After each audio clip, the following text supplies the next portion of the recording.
उनके जंगलों में मेंढक की एक ऐसी किस्म भी मौजूद है जिसके ऑर्गन्स देखने के लिए उसे काटने की भी जरूरत नहीं पड़ती। ये मेंढक गिलास फ्रॉग के नाम से जाना जाता है, जिसकी स्किन बिल्कुल ट्रांसपेरेंट होती है। इस मेंढक की स्किन से इसका धड़कता दिल, लंग्स, लिवर और आर्टरीज तक नजर आती है।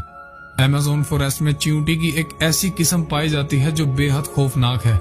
4 सेंटीमीटर लंबी दुनिया की ये सबसे बड़ी चींटी बुलेट आंट के नाम से पहचानी जाती है। अगर ये किसी इंसान को काट ले तो इससे पैदा होने वाला दर्द उतना ही होता है जितना बुलेट लगने से होता है।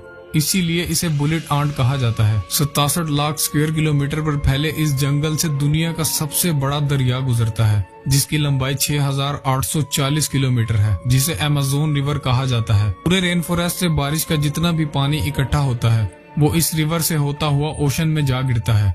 अमेज़न रिवर में अजीबो गरीब किस्म की मछलियों को भी देखा गया है, जिनमें सबसे ज्यादा फेमस ये पिंक डॉल्फिन है। 9 फुट लंबी होने के साथ साथ ये डॉल्फिन 200 केजी तक वजनी होती है, जो दूसरी डॉल्फिन्स के मुकाबले ज्यादा तेज होती है। पिंक डॉल्फिन्स वाहिद डॉल्फिन्स हैं जो इंसानों पर भी अटैक करती हैं। इसके अलावा अमेज़न रिवर में मछली की एक ऐसी किस्म भी मौजूद है जिसे इलेक्ट्रिक ईल कहा जाता है। अमेज़न रिवर में मछली की एक ऐसी किस्म भी मौजूद है जिसे इलेक्ट्रिक ईल कहा जाता है। मछली की ये किस्म हमला करने के लिए इलेक्ट्रिसिटी का एक शॉक देती है, जिसे 860 वोल्ट्स तक नोटिस किया गया है। ये मछली इंसानों के साथ साथ अपने से बड़े मगरमच्छों को भी एक ही झटके में शिकस्त दे सकती है। अमेज़न के जंगलों में एक ऐसी रिवर भी पाई जाती है जिसमें पानी हर वक्त बॉयल होता रहता है। 6.5 किलोमीटर लंबी ये रिवर पेरू के इलाके में मौजूद है।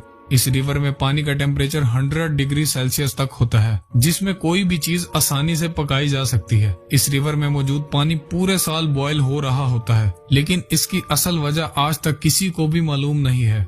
इसके अलावा अमेज़न के इन जंगलों में तकरीबन 600 के करीब कबीले भी बसते हैं, जो इसी जंगल में शिकार कर कर यहीं अपनी जिंदगी गुजारते हैं। और इन कबीलों के लोगों ने बाहर की दुनिया की आज तक शक्ल तक नहीं देखी है, और जब इनके सामने बाहर से कोई इंसान आता है तो ये अपने बचाव के लिए उस पर हमला करने में भी देर नहीं लगाते। इसके अलावा अमेज़न के जंगलों में ऐसी अजीबो गरीब किस्म की मखलूक मौजूद है जिन्हें आज तक डिस्कवर नहीं किया जा सका है। ये जंगल दिखने में जितना खूबसूरत है उससे 2 गुना ज्यादा खौफनाक भी है, और यही वजह है कि इसमें मौजूद 90% स्पीशीज को आज तक डिस्कवर नहीं किया जा सका।